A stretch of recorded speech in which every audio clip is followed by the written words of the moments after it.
Hey, Michael with XForcePC. I want to talk to you about our titanium system, and we've made some changes. And essentially what we've done is we've shrunk it. You might say, well, why do you want to shrink the titanium system? It was fine already, and it was. But our titanium system, the predecessor, was a good bit taller, probably 4 inches taller than this, and a little bit deeper. And what that causes is, for one thing, we have to put it in a much bigger box, and it costs a lot more to ship it. And secondly, when you put it in these really, really large boxes, FedEx, I don't think, handles them quite as nicely. I don't think they like such large boxes, so that's another reason. And also, it takes up less room in your house. You know, why do you need an inordinately large computer in your house? It's kind of like if you're a single guy and you're driving a van with, 10 seats in the back. It doesn't really make a whole lot of sense. So let's talk about the titanium a little bit. Now, first of all, here in the front we've got this door, and you might say, wait a minute, a door, you're going to be blocking airflow. Doors are annoying. I don't want to open a door to turn the computer on. Well, this is all very functional. This is a Cooler Master Silencio case. The Silencio essentially means quiet, silence, silencio. And so what we have here on the inside of the door and on the inside of all the panels is we have a foam lining, almost like insulation. And that prevents noise from escaping. So that's a good thing.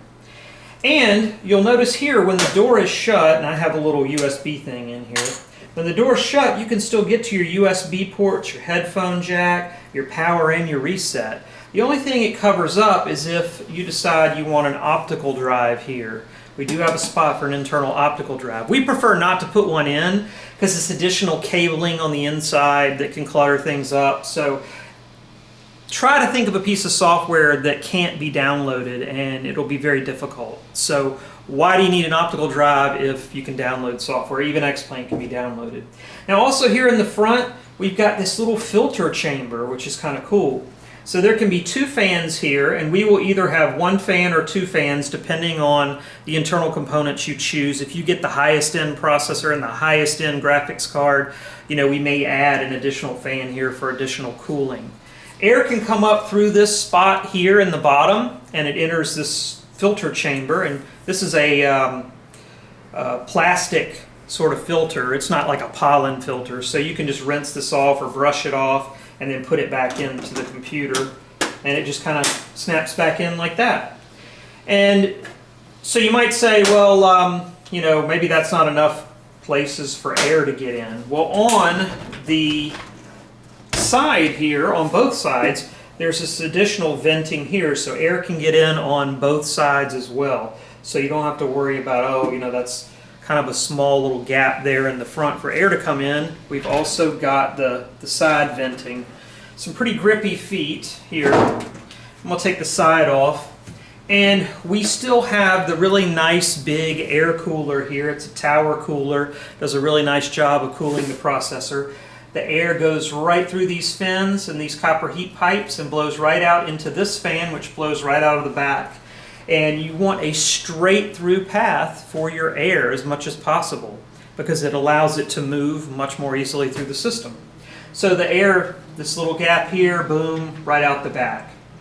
Now, also you'll see here we have an EVGA power supply. Don't quote us on that. We use several different brands for power supplies. All are good. This one happens to have an EVGA.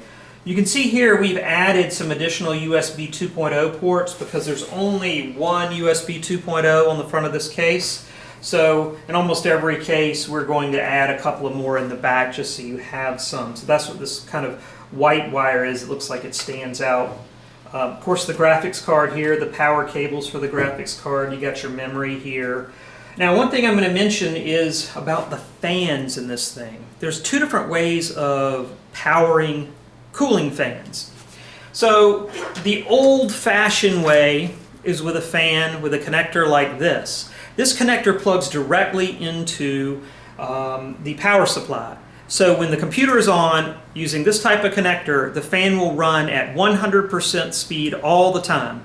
Whether it's cool, whether it's hot, same speed, 100%. That's the only speed. Now, what we have done, excuse my phone ringing, never fails, is we're using a fan that has a little tiny connector like that on it. And so what that does is that plugs directly into the motherboard. And what that allows the motherboard to do is vary the speed of the fan. So if it's hot, the fan speeds up. If it's cool, the fan slows down. So for instance, this fan here in the back, we will handle all this for you, but in the BIOS we say, look, you vary your speed based on how hot this processor is. And the one in the front, we say, you vary your speed based on how hot the motherboard is. And so that allows the system to be just as loud, I don't want to say loud, as quiet as it needs to be. The fans will speed up as needed and will slow down as needed. So you get less noise and you get less dust being pulled through the system, clogging up your filters, clogging up your system. So that's kind of the old-fashioned way of doing cooling, and we don't do that anymore.